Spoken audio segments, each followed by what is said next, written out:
कैसे करें कलश स्थापना की सरल विधि, आइए जानते हैं। नवरात्रि पर हिंदू धर्म का बहुत ही धार्मिक पर्व माना जाता है।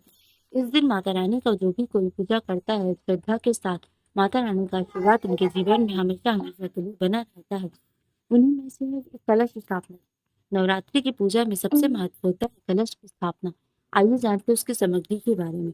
जो बनी मिट्टी का पात्र, साफ मिट्टी, मिट्टी का एक छोटा घड़ा, कलश को ढकने के लिए मिट्टी का ढक्कन, गंगा जल, सुपारी, 1 से 2 रुपए का सिक्का, आम की पत्तियां, अक्षत, मौली, कलावा, रक्त, दूध, जौ, इत्र, फूल और फूल माला, नारियल, लाल कपड़ा, लाल चूड़ी, दुर्वा, घास और पटा। कलश स्थापना विधि। नवरात्रि में कलश स्थापना देवी देवताओं के आह्वान से पूर्व की जाती है। कलश स्थापना करने से पूर्व आपको कलश को तैयार करना होगा, जिसकी संपूर्ण विधि इस प्रकार है। सबसे पहले मिट्टी के बड़े पात्र में थोड़ी सी मिट्टी डालें और उसमें ज्वारे के बीज डालें। अब इस पात्र में थोड़ा ही मिट्टी और डालें और फिर बीज डालें। उसके बाद सारी मिट्टी पात्र में डाल दें और फिर बीज डालकर थोड़ा सा जल डालें। ध्यान रहे इन बीजों को पात्र में इस तरह से लगाएं कि उगने पर यह ऊपर की तरफ उगे, यानी बीजों को खड़ी अवस्था में लगाएं और ऊपर लेयर में बीज अवश्य डालें। अब कलश और उस पात्र की गर्दन पर मोली बांध दे, साथ ही तिलक भी लगाएं। इसके बाद कलश में गंगा जल भर दे।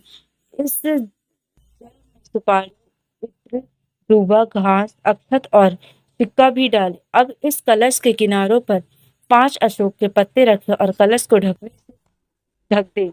अब एक नारियल लें और उसमें लाल कपड़े या लाल चुनरी में लपेट दे।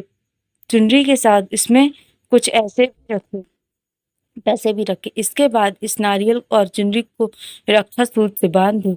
तीनों चीजों को तैयार करने के बाद आप सबसे पहले जमीन को अच्छे से साफ करके उस पर मिट्टी का कलश, जौ वाला पात्र रखें, उसके ऊपर मिट्टी का कलश रखें और फिर कलश के ढक्कन पर नारियल रख दें।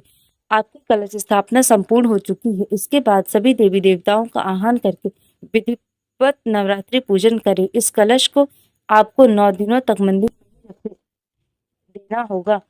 अब इस बात का ध्यान रहे कि सुबह शाम आवश्यकता अनुसार पानी जरूर डालते रहे, जिससे जो अच्छी तरीके से उग आए और आपके माता रानी प्रसन्न हो और विधिवत आप नवरात्रि की पूजा करिए।